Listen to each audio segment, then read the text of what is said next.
Good morning. Let's start the discussion. Delete करने पर discussion.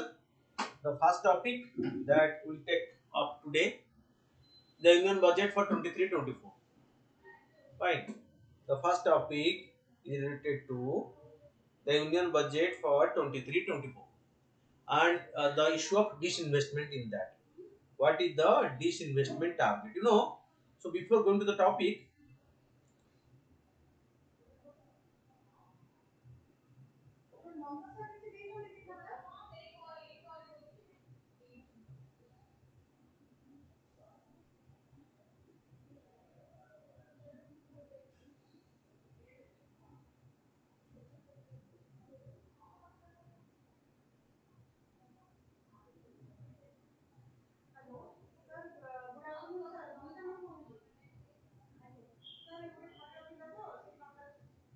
okay.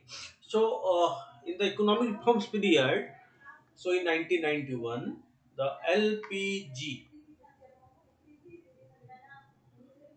model of economic reform was launched. Fine. And here, liberalization, privatization, globalization. Okay, this P, which stands for privatization, can be achieved through disinvestment.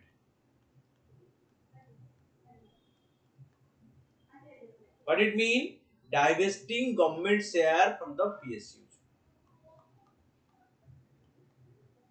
Divesting government share from the PSU. That is what the disinvestment is.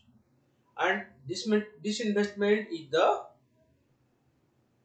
means and privatization is the good. This P stands for privatization, which is the goal. This is the means. Through the means of disinvestment, we can reach the goal of privatization.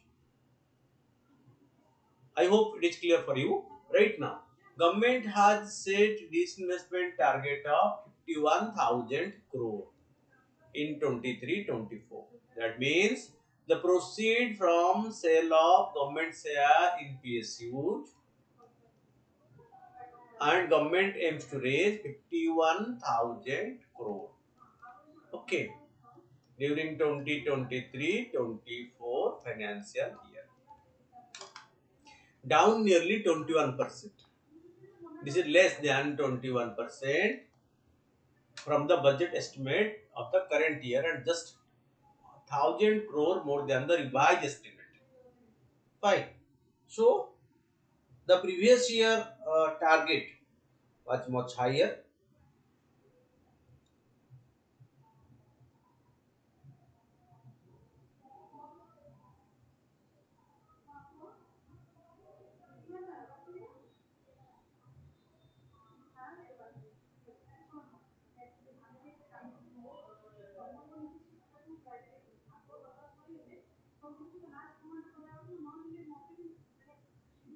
Okay,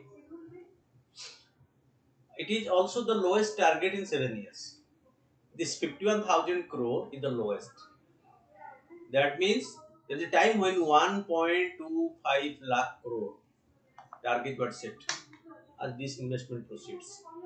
Moreover, the center has not met the disinvestment target for 22-23 so far, having realized only 31,100 crore on debt, of which 21,516 crore or close to third of the budgetary estimate kept from IPO of the 3.5% shares in the life insurance corporation. Okay, it is the major return from the disinvestment last year was to the sale of IPO of LIC, not from any sale of share of any other company. Only LIC IPO has generated this amount for the government. That is why, okay, so it is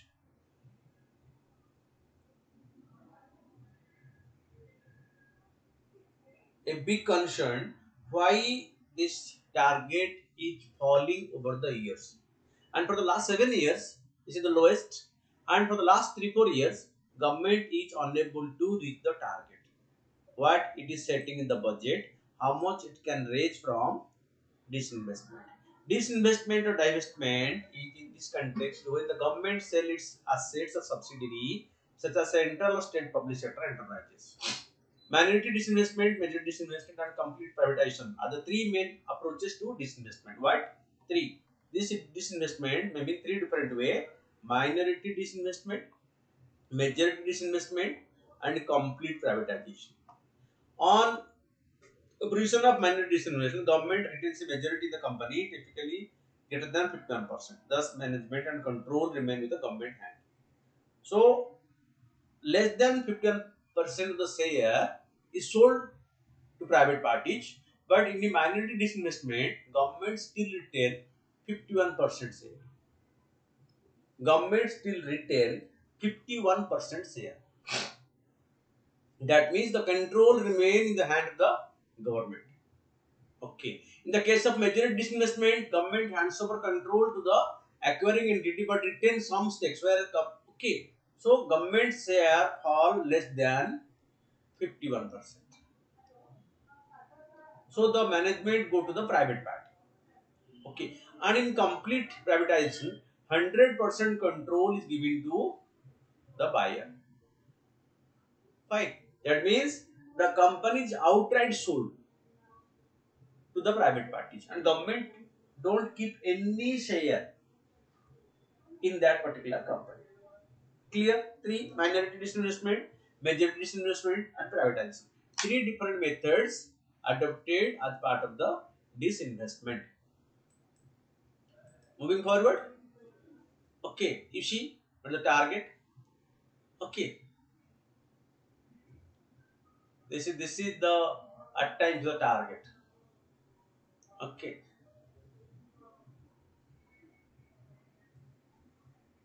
the highest amount last year come from this LIC. Okay, so government has told these things in the previous ONGC, KEL, Indian Railway Catering. Okay, ONGC, LIC IPO, all these. And the LIC IPO is the highest amount, 20,516.12 crore. The Indian Finance Ministry has a separate department for undertaking disinvestment related procedures called the Department of Investment and Public Asset Management, DIPAM. Okay. Finance Ministry has a separate department, Department of Investment and Public Asset Management, DIPAM. The government may disinvest in order to reduce the fiscal burden or bridging the revenue shortfall. Reduce fiscal burden or revenue shortfall for that year. It also uses disinvestment proceeds to finance the fiscal deficit, to invest in the company and development of social sector programs, and to retire government debts. This investment also encourages private ownership of assets and trading in the open market. If successful, it also means that the government does not have to fund or the losses or a loss-making unit anymore. That means, so for the PSU, in case government make a loss or the company make a loss, the government has to reimburse because the staff salary or the establishment expenditures have to be met definitely. There is no scope. Okay, that they will not take their salary. Everything because they have to be paid back. Okay, so little knowing little background. So the intention was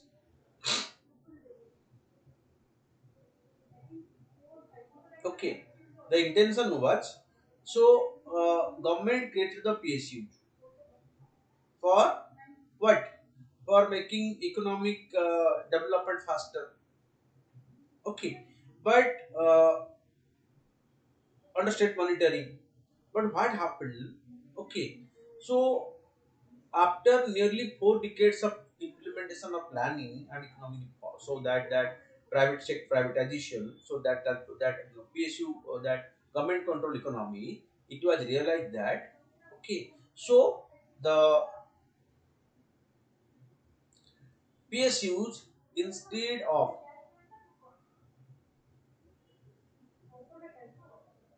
became a liability. That means instead of controlling or contributing, okay, to the country's economic, so they started becoming a drain on the economy. That means every year the government has to make payment to meet the expenses of the public sector entities who are created with an intention to make them financially viable. Okay, okay,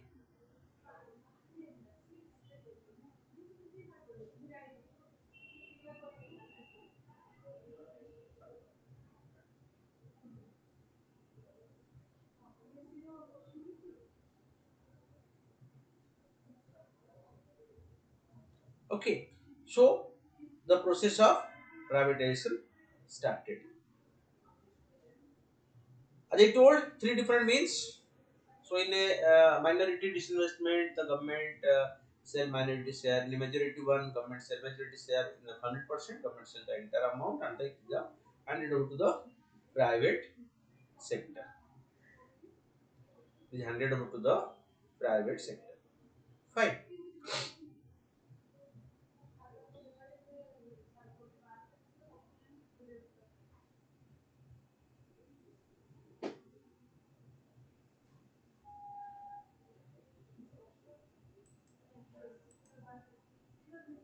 After the Atal Bihari Vajpayee led NDA government privatization drive, the stock market saw the listing of shares of bunch of public sector firms.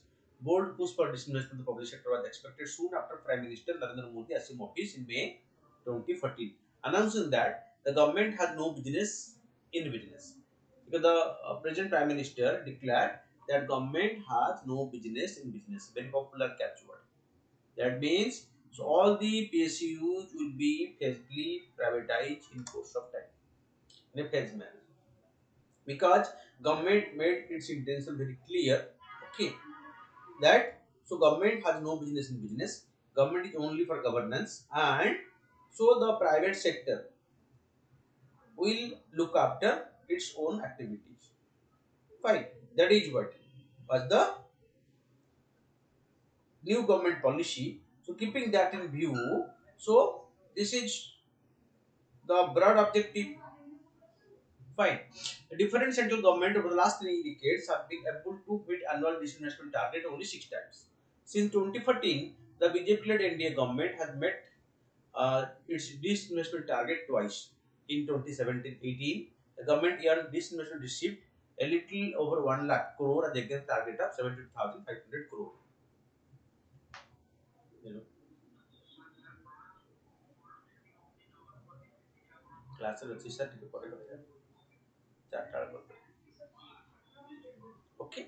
In 2018-19, it brought in 94,700 crore when the target was only 80,000 crore. So only 2 years, 17-18 and 18-19. In 2 years, the target were achieved, exceeded. Okay, but in rest of the periods, so it was unable to achieve. And from 2018-19 or 19-20 onward, there is continuous fall due to the pandemic impact. Notable, the PRS legislative decisions point out that in recent year, in case of disinvestment where the government sold more than 51% of its sharing in central public sector enterprises along with the transfer of management control, its stake was sold to another public sector enterprises. Case in point, when the central exceeds its target in 17-18, it earns 36,915 crore by selling Hindustan Petroleum Corporation Limited, HPCL, to the state-owned oil and natural gas corporation. HPCL sold to ONGC. In 2018-19, okay, REC Limited was sold to the state-owned Power Generation Corporation Limited through the government raised 14,500 crore. So one government entity was sold to another government entity. In 21-22, when Air India was added to the Tata Group, the center missed its high disinvestment target of 1.75 lakh crore by a significant margin, raising just 13,534 crore in the disinvestment proceeds in 21-22. You see, it was the highest target was set in 21-22 at 1.75 lakh crore. These are the target. Okay, you can say the target for 21-22 was 1.75 lakh crore. The achievement was mere 13,534 crore. Okay, not even one tenth. Okay, so this is the biggest setback. Okay, this is the biggest setback because so due to some reason.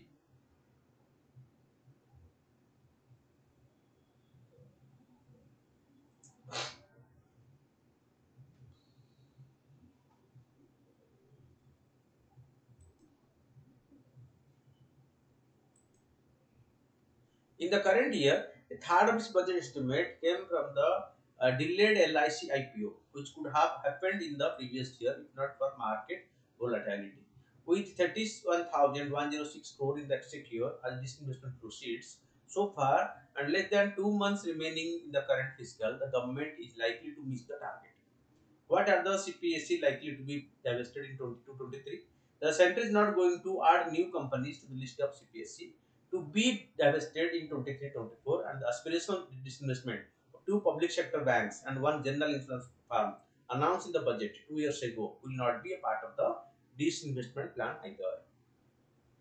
Okay, that means government has scaled down from its disinvestment target. According to DIPAM, the government has decided to stick to the already announced and planned privatization of state-owned companies. This includes the IDBI Bank, the Shipping Corporation of India, the Container Corporation of India, okay, the NMDC Steel Limited, the BEM Bharat Electrical, that heavy BEML, the HLL Life Care, and so on. Okay.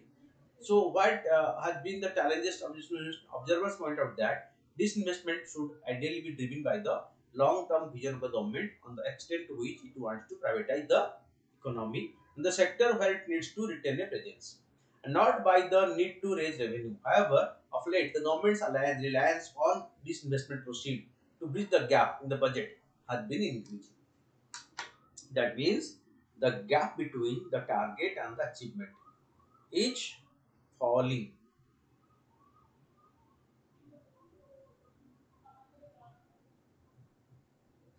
Okay, so that led the government to scale down its proceeds target. It has introduced a new strategic business policy in 2021 to maintain bare minimum presence in strategic sector like atomic energy, defense, etc., and exit non-strategic sector enterprises. Besides disinvestment planning, a call for a consistent and long-term rationale, the profitable oil refining and marketing company BPCL, which has put up for disinvestment, had been paying healthy dividends and made investment in upstream energy resources. That the contradiction when the government is disinvesting, the company are making profit. Okay. Then the next topic is an topic of international concern. Germany's policy towards Russia.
Okay.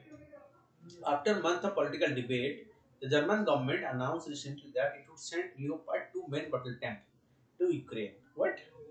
It has already dispatched the Leopard 2 tanks with a very powerful tank. Okay, to Ukraine. The decision marked Germany's shift from its policy of Ostopolitik, an approach followed in an effort to bridge Berlin's division and bring change through trade with Russia. How did Germany policy towards Russia evolve in the 20th century? Germany's relationship with Russia has always been critical to European security and prosperity. Soon after the Bolshevik Revolution, the Germany's defeat in the First World War, the Soviet Union and the newly born German Republic signed the Treaty of Rapallo, establishing diplomatic relations. So, Treaty of Rapallo between Germany and Russia. establishing diplomatic relations.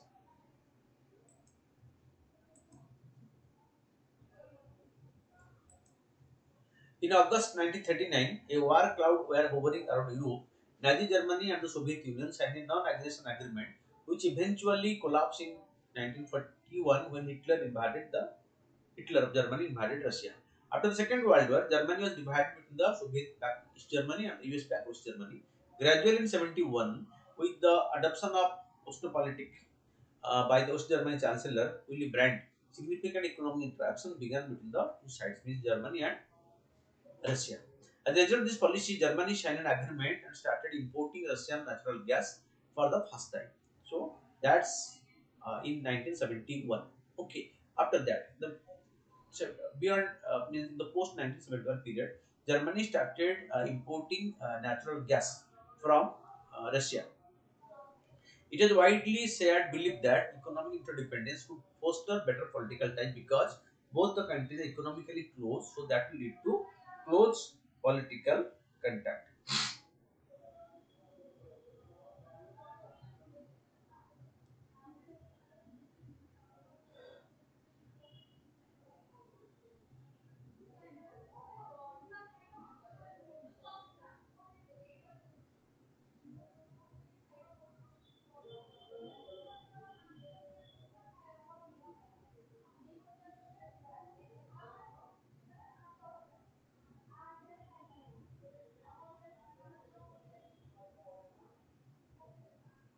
Okay, so with the Russian gas reaching Germany, it was somehow believed that or expected that the relationship will be normal between the two because economic dependence would lead to better political relationship between the two sides.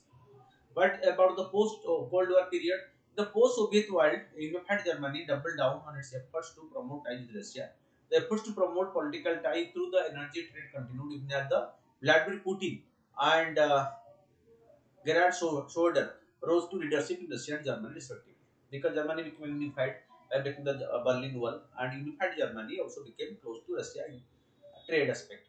The Nord Stream 1 pipeline, transporting gas direct from Russia to Germany, is a result of this change in equation. The energy relationship went hand in hand with the political leadership, regardless of Russia's action in Georgia and Crimea. The German political establishment continued enhancing Germany's energy reliance on Russia. Although the issue of Georgia and Crimea were there, still Germany continued to import.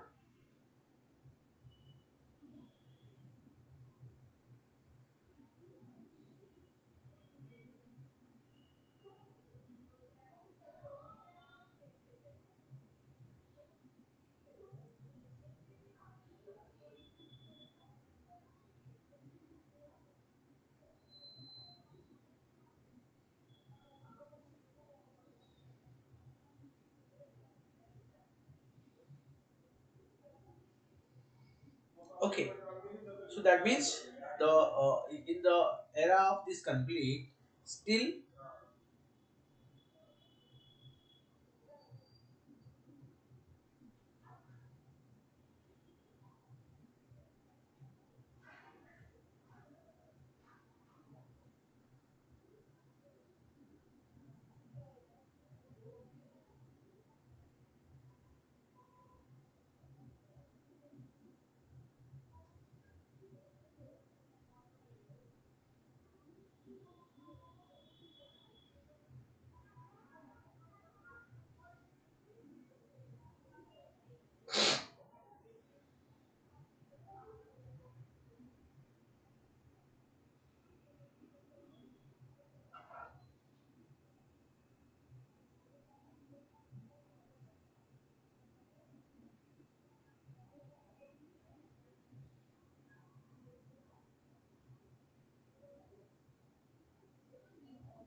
okay.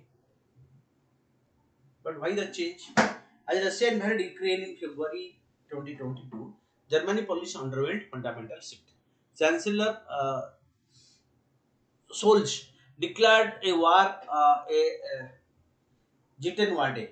Okay, turning point. And since then, Germany's policy has moved away from an emphasis of dialogue and diplomacy to more assertive stance, culminating in the decision to send the Leopard 2 main battle tank to Ukraine. In the initial phase of the war, Germany believed that a diplomatic solution was possible to bring an end to the conflict. However, as the war progressed, Germany amended several of its previous policies that shaped its orientation towards Russia. One of the key factors driving this change in policy, Germany's recognition of the need to reduce its dependence on Russian energy. Soon after, Russia recognized Ukraine's Donetsk and Luhansk province as independent republic. Germany stalled the Nord Stream 2 pipeline, which was ready for operation to supply gas between Russia from Russia to Germany. Subsequently, it announced the construction of four floating terminals and two permanent onshore sites for enhanced LNG imports. Struck an energy deal with Qatar and supported numerous rounds of Europe sanctions against Russian entities. Germany also worked with other European companies to assure swift delivery of arms and aid to Ukraine. Germany's gradual shift towards a more robust policy towards Russia is a testament to the changing realities of Europe's security landscape. Okay, that means at present Germany is in support of Ukraine and against Russia.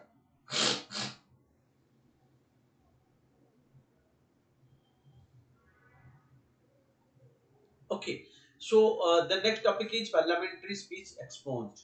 Portion of Congress leader Rahul Gandhi's speech delivered to Lok Sabha on have been expunged from the record of parliament by the order of the speaker. Rule, what is the rule? Under Article 1052 of the Constitution, no member of parliament shall be liable to any proceedings in any court in respect of what anything said in the parliament or any committee thereof. So they are exempted. When they say something in the parliament, so normally it will not be brought under any court of law. Fine. However, MP do not enjoy the freedom to say whatever they want inside the house. Although they enjoy the freedom, but they are not allowed to say. So there is a moral obligation. The speech of MP is subject to discipline of the budget rules of the parliament, good sense of members, control of proceeding by the speaker. These checks ensure that MP cannot use defamatory or indecent or undignified or unparliamentary words inside the house. The expunging of certain words, sentences, or portions of a speech from the record is carried out in accordance with the laid down rules. The decision on which part of the proceeding are to be expunged lies with the presiding officer of the House. So, the presiding officer of the House means the Speaker can decide which part.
Okay.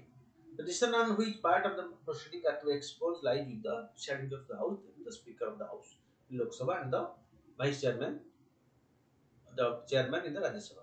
Rules 380 of the Rules of Procedure of Conduct of Business in Lok Sabha say if the speaker is of the opinion that words have been used in a debate which is defamatory or indecent or unparliamentary or undignified, the speaker may, while exercising discretion, order that such words be expunged from the proceeding of the House. Unparliamentary expression.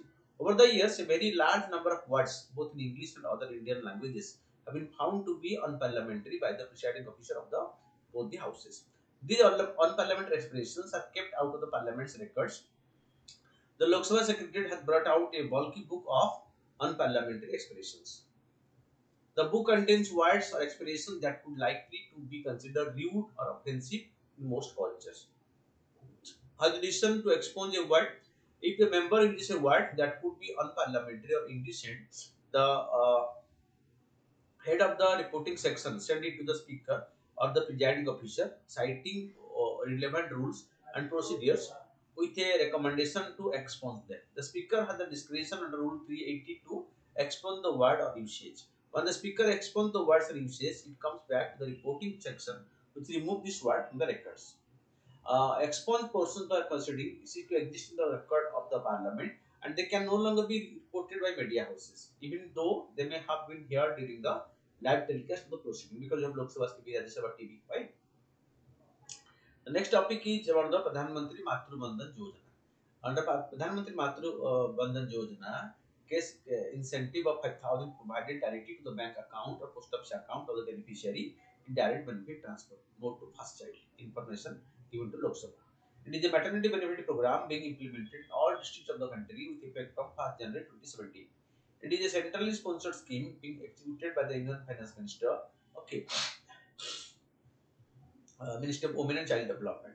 Cash benefit are provided to pregnant women in their bank account directly to meet enhanced nutritional needs and particularly compensate for weight losses. What makes this scheme different? Implementation of the scheme is closely monitored by the central and state government through the Pradhan Mantri Matru Yojana community application software. This software is a web-based software application that enables tracking the status of each beneficiary under the scheme, resulting in expedited, accountable, and better grievances situation.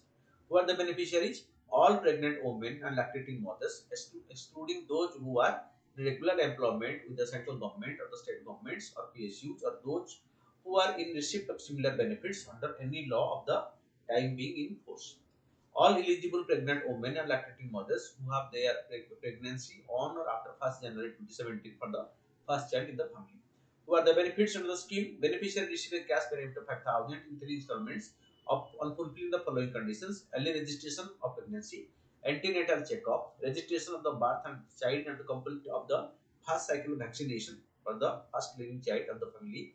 The eligible beneficiary also receive cash incentive under Janani Surakha Yojana, thus an average benefit comes to 6,000, because under this also you get 1,000, total 6,000 is the benefit receiving. Next is the National Action Plan on Drug Demand Reduction. The Minister of State for Social Justice and Empowerment gave information about the initiative in Lok Sabha. The Ministry of Social Justice and Empowerment has prepared a National Action Plan for drug demand reduction, okay, for 2023, 2020 to 2023, so as to focus on preventive education, awareness generation, identification, counseling, treatment and rehabilitation of drug dependent person, and training and capacity building of the service providers through collaborative effort of the central, state and non-governmental organization on the drug addicts. Drug, the issue is regarding what? Drug demand reduction. That means how they will be through education, awareness and counseling, their dependence on drug will be reduced. Article 47 of the Constitution provides the states have regard the rising the level of nutrition and the standard of living of the people, and the improvement of public health is among its primary duty, and in particular the states will endeavor to bring about prohibition of the consumption except for medical purposes of intoxicating drinks and of drugs which are injurious to health. So what? Intoxicating drinks and drugs which are injurious to health. India is signatory to the United Convention, namely Single Convention on Narcotic Drugs 1961, Convention on Psychotropic Substance 71, and Convention against Illicit Trafficking in Narcotic Drugs and Psychotropic Substance 1988. India is signatory to all the three international conventions regarding drug and drug abuse. Fine.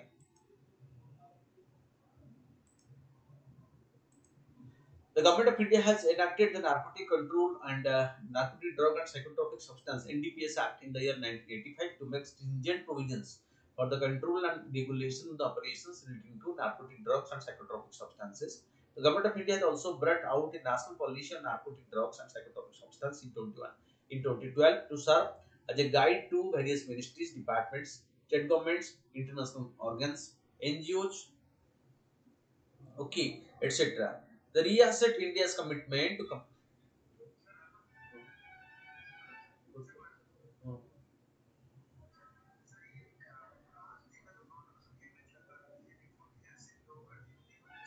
Bank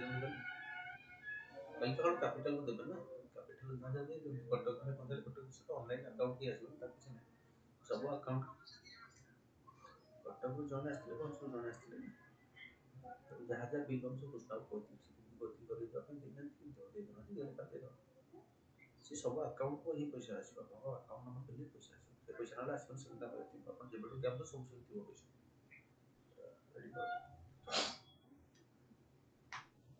okay.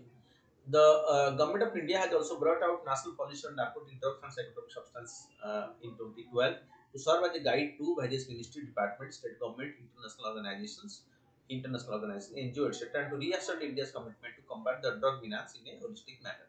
The Ministry of Social and Empowerment has been implementing a central sector scheme of assistance for prevention of alcoholism and substance abuse since 19. Objective of this create awareness and educate people about the ill effect of drug abuse of the individual, family, workplace, and the society at large, and reduce stigmatization of and discrimination against groups and individual dependence on drugs in order to integrate them back into the society. Develop human resources and build capacity for working towards these objectives. Facilitate research, training, documentation, innovation, and collection of relevant information to strengthen the above mentioned objectives. Provide for a whole range of community-based services for the identification, motivation, counseling, de-addiction, after-care, and rehabilitation for whole person recovery of addicts. Formulate and implement comprehensive guidelines,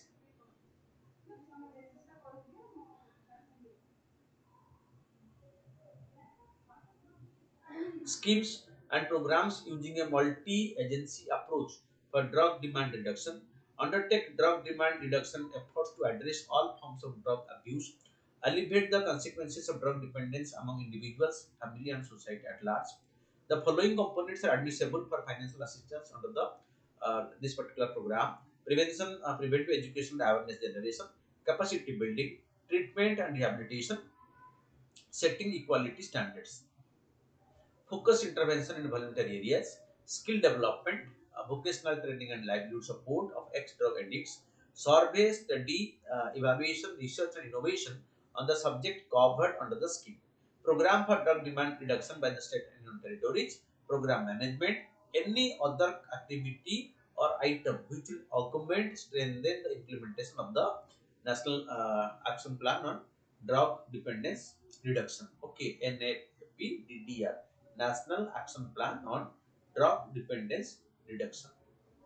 The National Institute of Social Defense, NISD, New Delhi, an autonomous body under the administrative control of the Ministry of Social and Environment, is a nodal training and research institute for intervention in the area of social defense.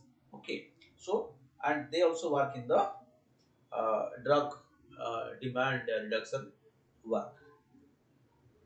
Coming to the question, discuss the impact of rapid expansion of the use of liquid nitrogen gas on climate change. LNG, which is being made popular, is a natural gas reduced to a liquid state through intense cooling to around minus 161 degrees Celsius.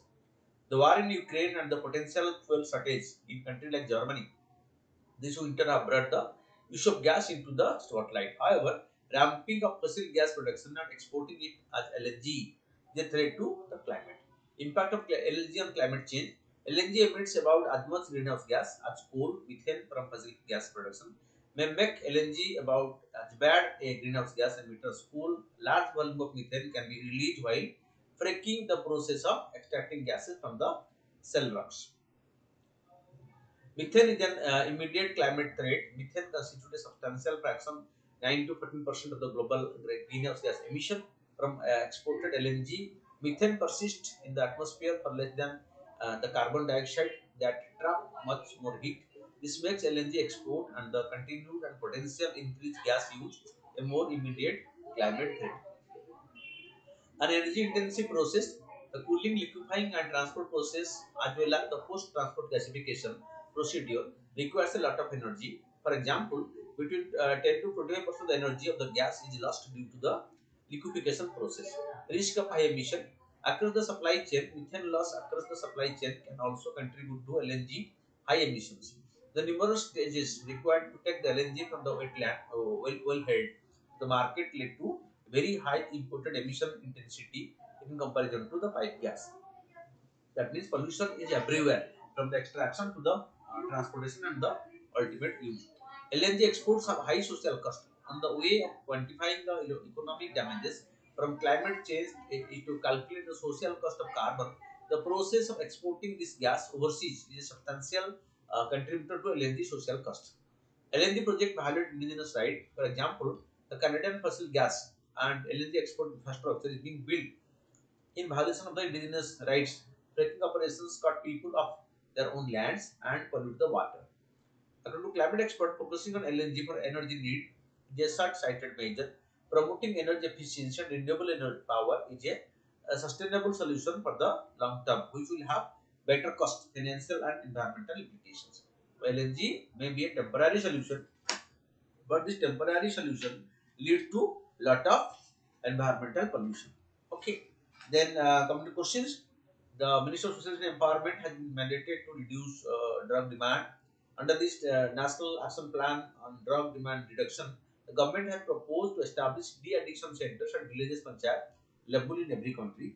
So it's not yet possible. So only one is correct, two is not possible till yet. Then, with reference to Mantri Matru Yojana, consider the following statement: the scheme is for pregnant women and lactating mothers only.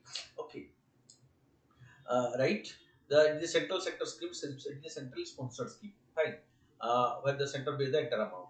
It is eligible only for the first child of the family. That's right. So 1 and 3 are right. Answer is C. One because 2 is incorrect.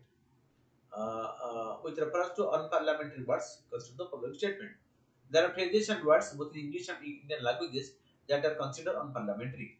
Under the rules of Lok Sabha, Speaker can exercise discretion order that such words be expunged from the proceeding of the House. In 2022, India has listed these words for the first time since independence. Okay, here. So,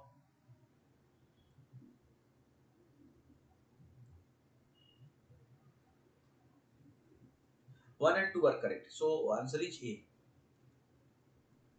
Then coming to 4,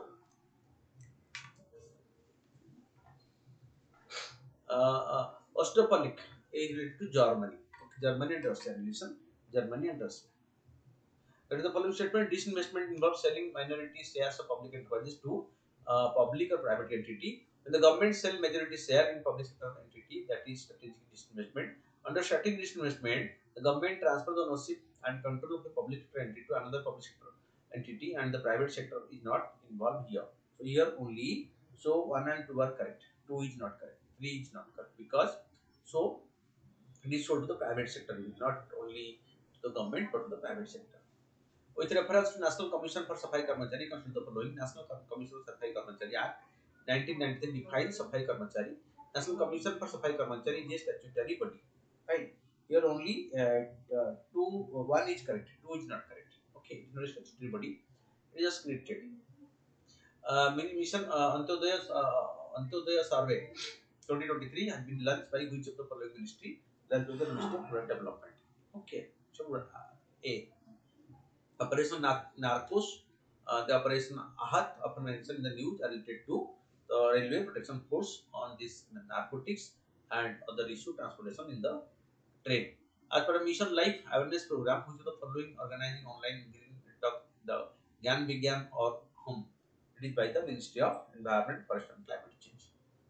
And last question, refers to PM Poshan Scheme. Consider the following: the scheme replaced the national program for midday meal in school, midday meal scheme. The Department of School Education Literacy admits the PM Poshan Scheme. Fine. So both are correct for this question number 10. So both 1 and 2 are correct for question number 10.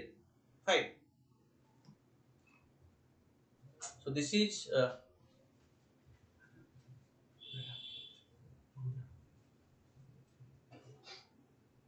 okay. So for question number 10, the right answer is both are correct.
Second.